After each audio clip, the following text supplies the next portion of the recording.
여러분 신앙은 기초가 중요하죠.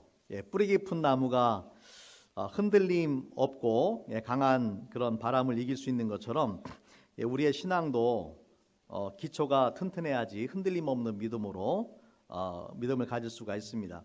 우리 신앙의 기초는 예수께서 누구신지를 발견하는 거예요.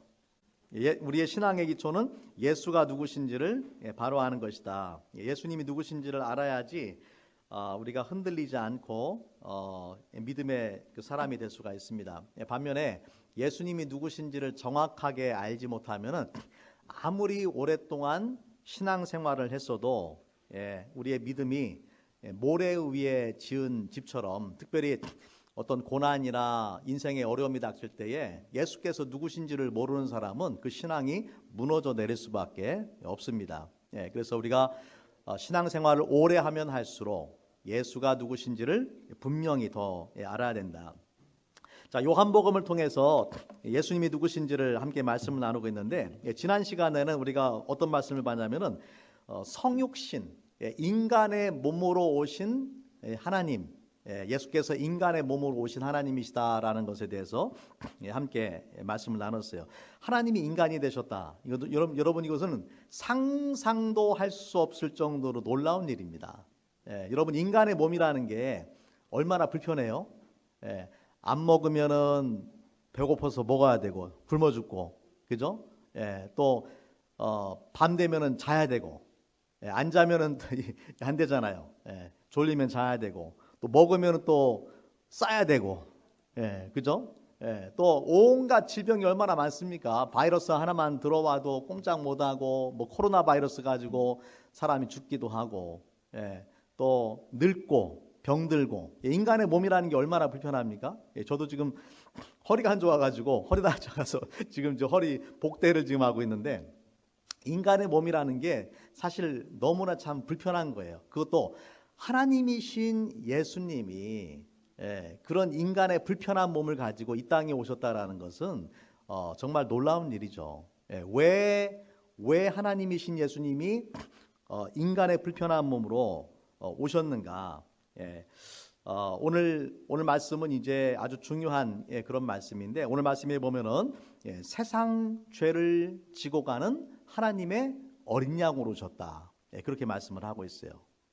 예수께서 불편한 인간의 몸으로 하늘의 영광을 버리고 이 땅에 오신 이유는 세상 죄를 지고 가는 하나님의 어린 양으로 오셨다. 자, 오늘 말씀은 그 내용이 좀 길어서요, 제가 둘로 나눴어요. 오늘은 이제 한 서론쯤 해당되고, 다음에 제가 이스라엘 다녀와서 계속 한 번 더 말씀을 전하도록 하겠습니다.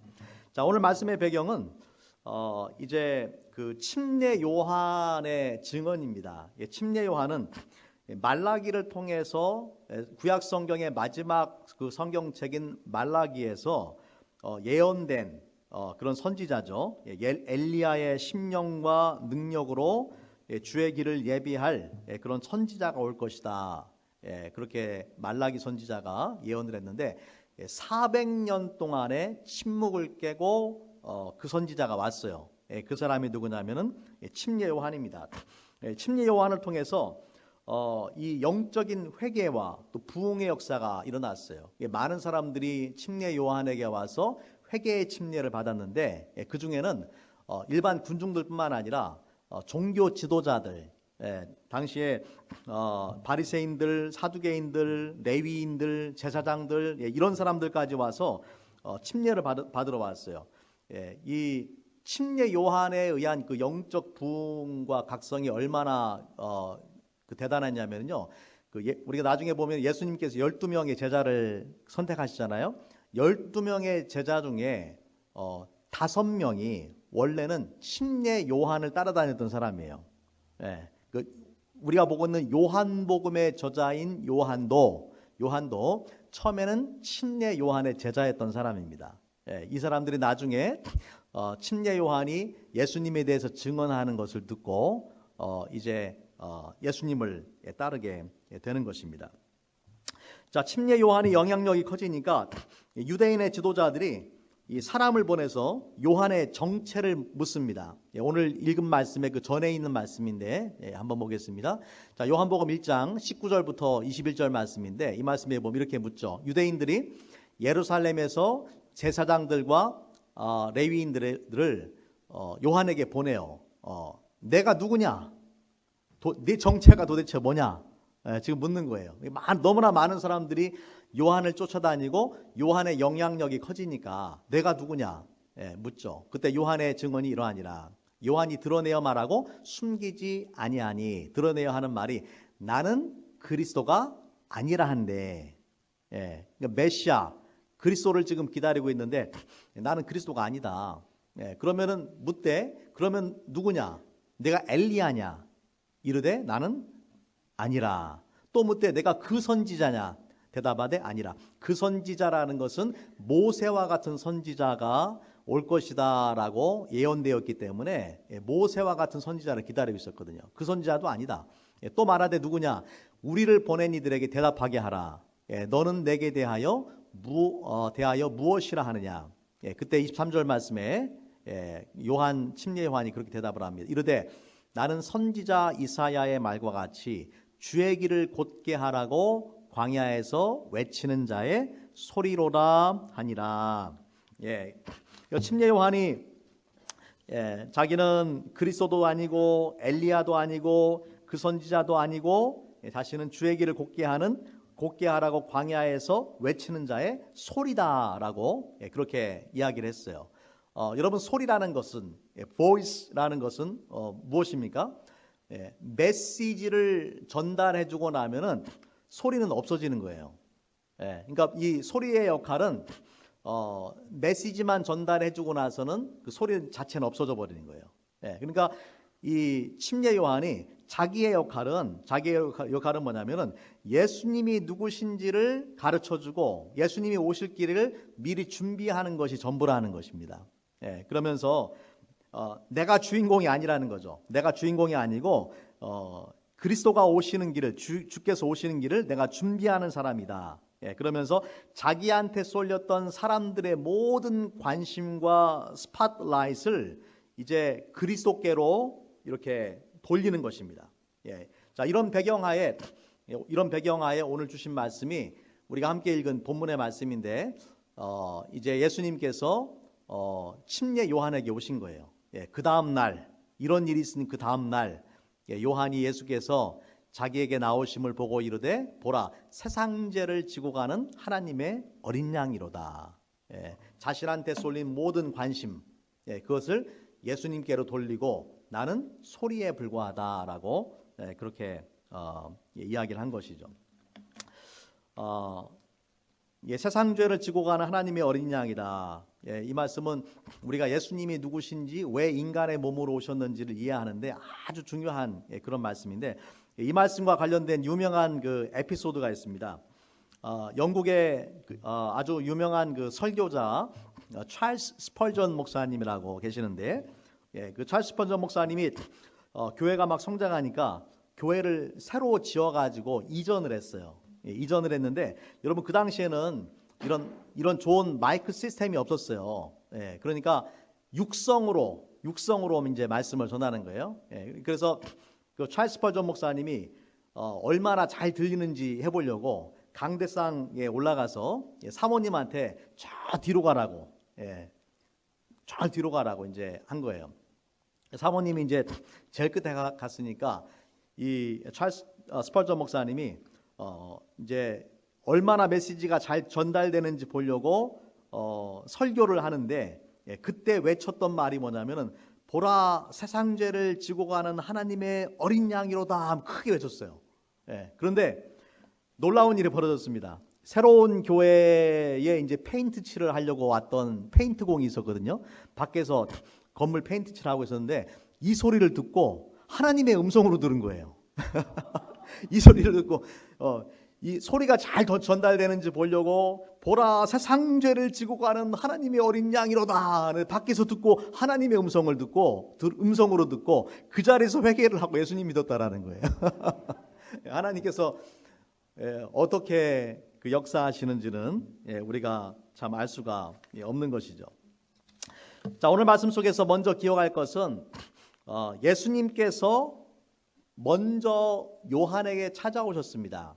예, 요한이 예수께서 자기에게 나오심을 보고, 요한이 예수님을 찾아간 것이 아니라 요한이 비록 예수님에 대해 소개했지만은 예수께서 요한에게 오셨다. 여러분, 우리도 마찬가지입니다. 내가 먼저 하나님께로, 내가 먼저 예수님께로 가는 것이 아니라 예수께서 먼저 나에게 오시는 거예요. 주님이 먼저 나를 찾아와 주시는 거예요. 여러분, 죄인된 인간의 특징은 뭐냐면은, 죄인된 인간은 하나님께로 가까이 가지 않아요. 자기가 죄인인 걸 아는 사람은 하나님으로부터 멀어져요. 그렇기 때문에 마치 이 아담과 하와가 죄를 범한 다음에 어떻게 합니까? 하나님께로 갑니까? 아니죠.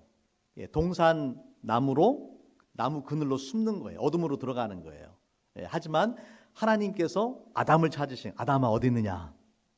아담이 하나님께로 가는 게 아니라 하나님이 아담을 찾아가신단 말이에요.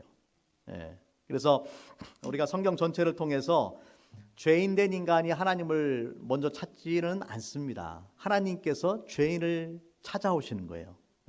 자, 요한복음 요한 1서 4장 10절 말씀 같이 한번 읽어볼까요? 같이 읽겠습니다. 시작. 사랑은 여기 있으니 우리가 하나님을 사랑한 것이 아니요 하나님이 우리를 사랑하사 우리 죄를 속하기 위하여 화목 제물로 그 아들을 보내셨습니다.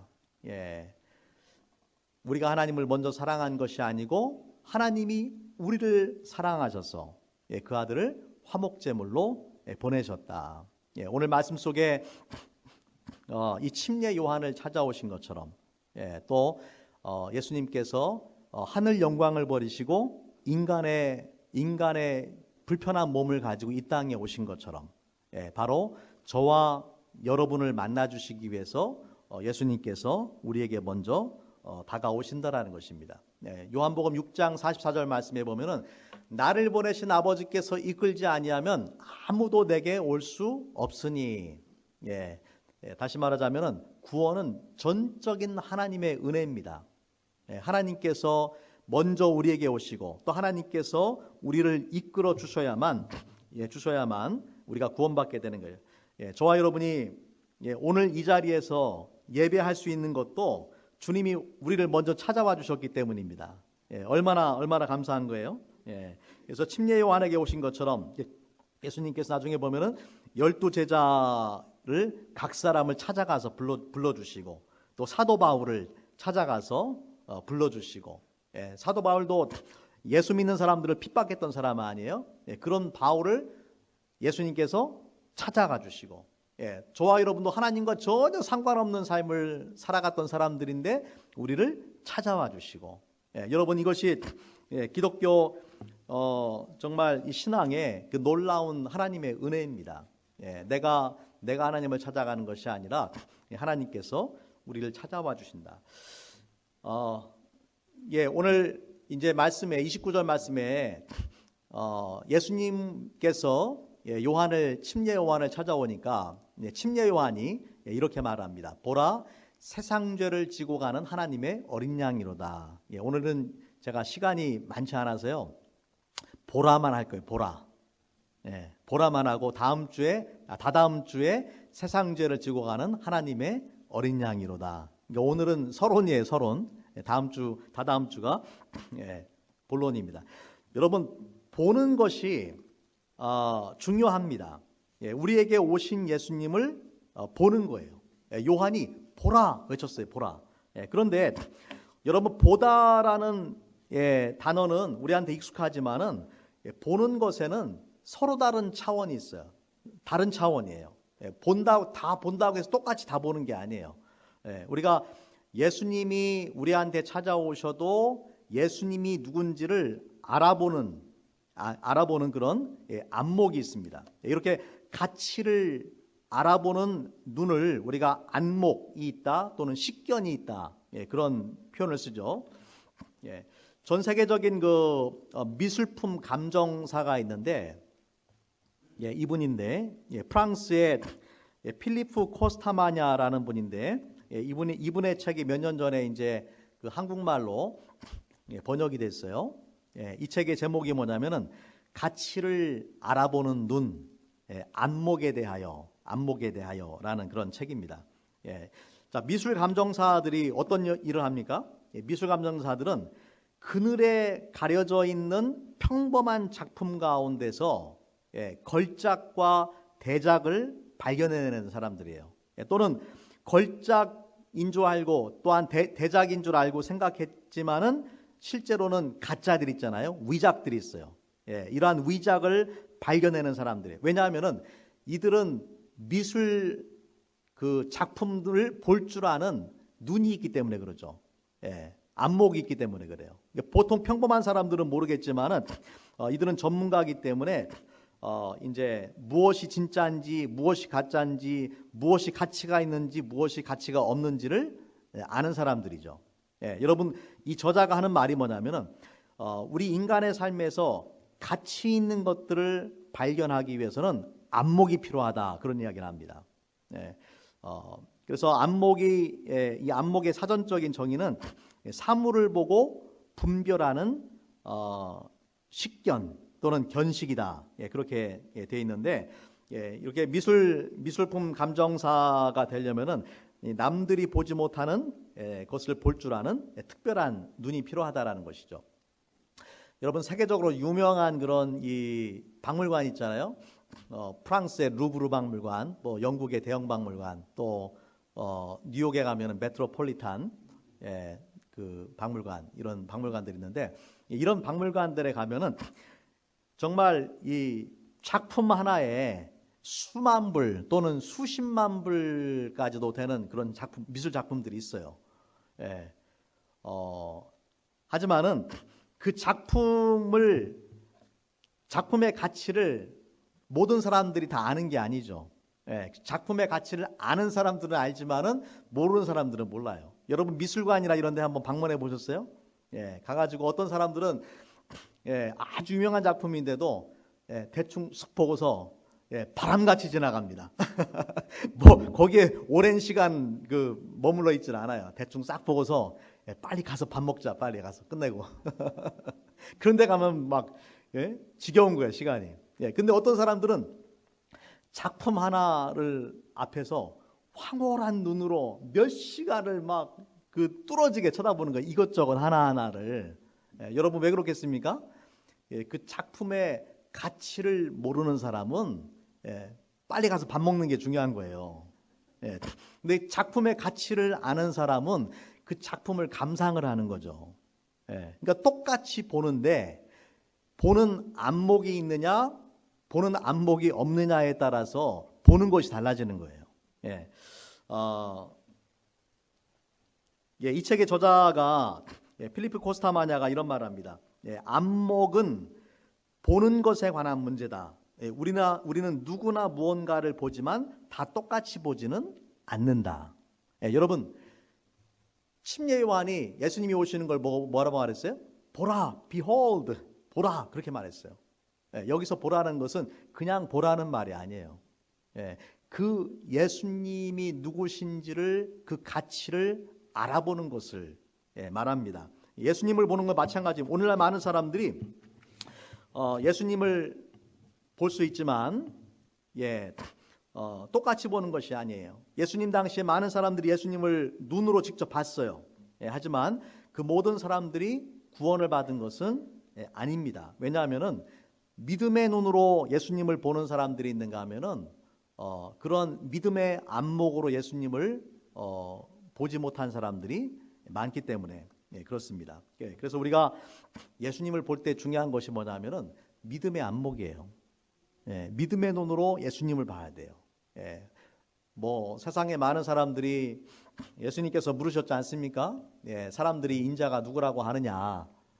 그러니까 뭐 선지자라고도 하고 엘리야라고도 하고 예레미야라고도 하고 선지자 중에 한 사람이라고도 하고. 하지만 예수님께서 궁금하셨던 거 뭐예요? 너희는 나를 누구라고 하느냐. 요한복음 6장에 보면은요. 이제 사도 사복음서 전체에 나오는 유명한 사건이 나오는데 이것은 뭐냐면은 오병이어의 기적이죠. 오병이어의 기적을 일으키니까 많은 사람들이 흥분했어요. 왜냐하면은 남자만 5천 명, 그러니까 여자들하고 아이들까지 합하면은 10,000명이 넘는 사람들이 한꺼번에 물고기 2마리와 보리떡 5개를 가지고 예수님께서 그 많은 사람들을 먹이는 그런 기적을 목격을 했거든요. 그러니까 막 사람들이 흥분을 했어요. 흥분을 해가지고 예수님을 쫓아다닙니다. 예수님을 왕으로 삼으려고 했어요. 그런데 예수님은 그들을 피해서 한적한 곳으로 가셔요. 그때에 사람들이 예수님을 또 쫓아왔어요.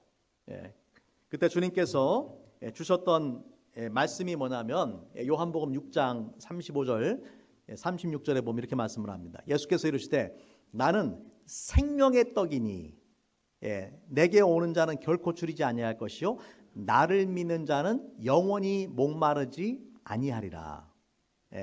지금 사람들은 뭘 찾고 있냐면은 보리떡을 찾고 있는 거예요. 보리떡.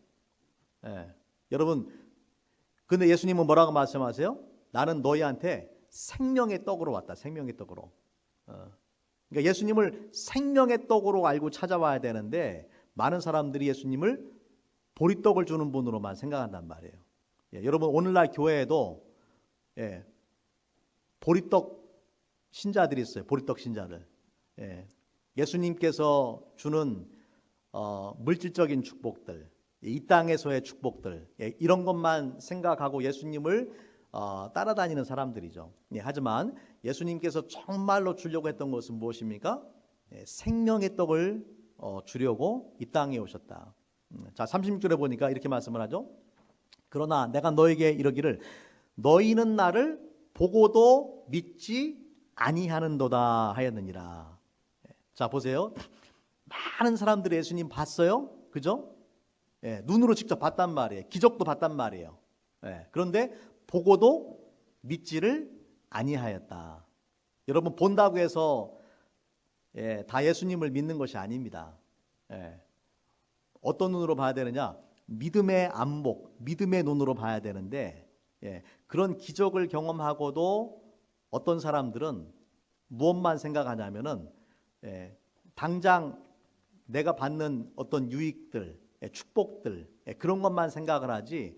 그러니까 지금 보리떡 5개, 물고기 2마리가 엄청나게 많이 늘어났는데 거기에 내 시선을 두면 안 돼요. 중요한 것은 예수님을 봐야 되거든요. 예수님이 누구신가를 봐야 되거든요. 그런데 이 사람 대부분의 많은 사람은 이것만 보는 거예요. 예수님께서 이 베드로한테 깊은 데로 가서 그물 던져라. 엄청나게 많은 물고기 잡았잖아요. 그런데 베드로의 눈은 물고기에 있는 게 아니에요. 베드로의 관심은 물고기에 있지 않고 예수님께 있었어요. 그래서 예수님께 뭐라고 말합니까? 나는 죄인입니다. 나를 떠나소서. 그렇게 말했어요. 그러니까 지금 더 이상 물고기가 중요한 게 아니에요. 베드로한테는. 그러니까 베드로는 예수님을 보는 눈이 있었어요. 믿음의 눈, 믿음의 안목이 있었어요. 여러분, 오늘날도 마찬가지입니다. 예수님이 누구신지를 보는 믿음의 안목, 믿음의 눈을 가지고 있는 사람들이 있는가 하면은 예수님이 누구신지를 모르고 예수님께서 나의 필요를 채워주는 그런 존재인 것처럼 생각하고 있는 사람들도 많다라는 것이죠. 예수님 당시에도 그렇고 오늘날도 마찬가지입니다. 자, 예수님을 믿음의 눈으로 보는 것이 얼마나 중요한지를 깨우쳐주는 사건이 있는데 민수기 21장에 보면은요 나오는 그 놋뱀 사건입니다. 이 사건의 배경은 뭐냐면은 이스라엘 백성이 광야에 가서 많은 어려움들이 있잖아요. 그때 하나님을 원망하고 또 지도자 모세를 원망하고 불평을 했어요. 그때 하나님께서 이들을 심판하면서 불뱀을 보냅니다. 불뱀을 보내가지고 많은 사람들이 이 불뱀에 물려가지고 죽게 됐어요. 그러니까 이제 모세한테 나와가지고 우리가 죄를 범했습니다. 하나님한테 좀 기도해서 우리 좀 살려주세요. 부탁을 하는 거예요. 그때에 이제 모세가 하나님 앞에 나가서 백성을 위한 중보의 기도, 하나님께서 용서해 주시도록 중보의 기도를 하는데 하나님께서 그때 주셨던 그 처방 해결책이 뭐냐면은 이제 노뱀입니다. 노뱀. 자, 민수기 21장 8절부터 9절. 예, 같이 한번 읽어보겠습니다. 시작. 여호와께서 모세에게 이르시되 물린 자마다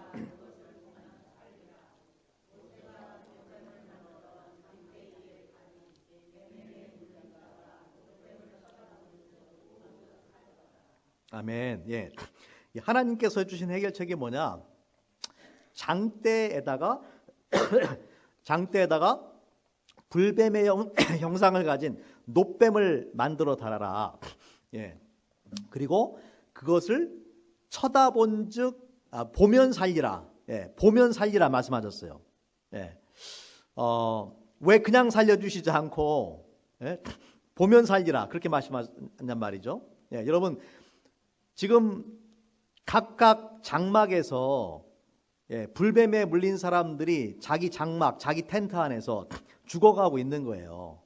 그런데 하나님은 그냥 살려주시는 것이 아니라 장대 위에 불뱀의 형상을 한 노뱀을 만들고 나와서 그걸 보라는 거예요. 그러면 살 것이다. 여러분 여기에는 뭐가 요구됩니까? 믿음이 요구되는 믿음과 순종이 요구가 되는 거예요. 아픈 몸을 이끌고 노뱀이 있는 그 장대에 그 매달린 노뱀이 있는 곳까지 사람들이 와야 되는 거잖아요. 왜 오겠어요? 그렇게 와서 그것을 본다는 것 자체가 믿음과 순종이에요. 믿음이 없으면은 그 행위를 할 수가 없는 거예요. 그래서 하나님께서 주신 방법은 보면 살 것이다라고 약속을 해주셨어요. 여기는 뭐가 필요합니까? 믿음이 필요하단 말이에요. 믿음. 보면은 살 거야 라는 믿음이 필요한 거예요. 여러분 우리가 예수님을 만나는 것도 마찬가지예요. 예수님을 봐야 되는데 침례 요한이 말한 것처럼 보라 세상 죄를 지고 가는 하나님의 어린 양이로다라는 그 말씀을 믿어야 되는데 믿음의 눈으로 봐야 되는데 믿음이 없이는 볼 수가 없다라는 거예요. 자, 하나님께서 보면 살리라 하셨는데 실제로 어떻게 됐습니까? 모세가 노뱀을 만들어 장대 위에 달린 그 뱀에게 물린 자가 노뱀을 쳐다본즉 모두 살더라. 쳐다본즉 살더라. 하나님께서는 보면 살리라 하셨는데 실제로 쳐다본즉 모두 살더라. 여러분 이것이 예수 그리스도의 십자가 사건을 예표하는 것입니다. 그래서 그 나중에 보면은 요한복음 3장 14절 말씀에 보면은 요한 사도가 이렇게 이야기합니다. 모세가 광야에서 뱀을 든 것 같이 인자도 들려야 하리니. 장대 위에 노뱀이 달린 것처럼 예수님께서 십자가에 매달리셨단 말이에요. 이는 그를 믿는 자마다 영생을 얻게 하려 하심이니라. 자, 민수기에서는 보면 살 거다라고 했는데 요한복음 3장 15절에 뭐라고 말합니까? 믿는 자마다 영생을 얻게 할 것이다.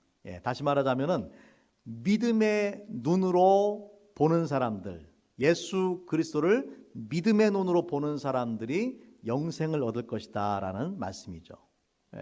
민수기에서 보면 산다라고 했는데 요한복음에서는 믿는 자가 영생을 얻는다라고 하셨단 말이에요. 여러분 믿음의 눈으로 예수님을 봐야 됩니다. 침례 요한이 소개하는 예수님 어떤 분이셨어요?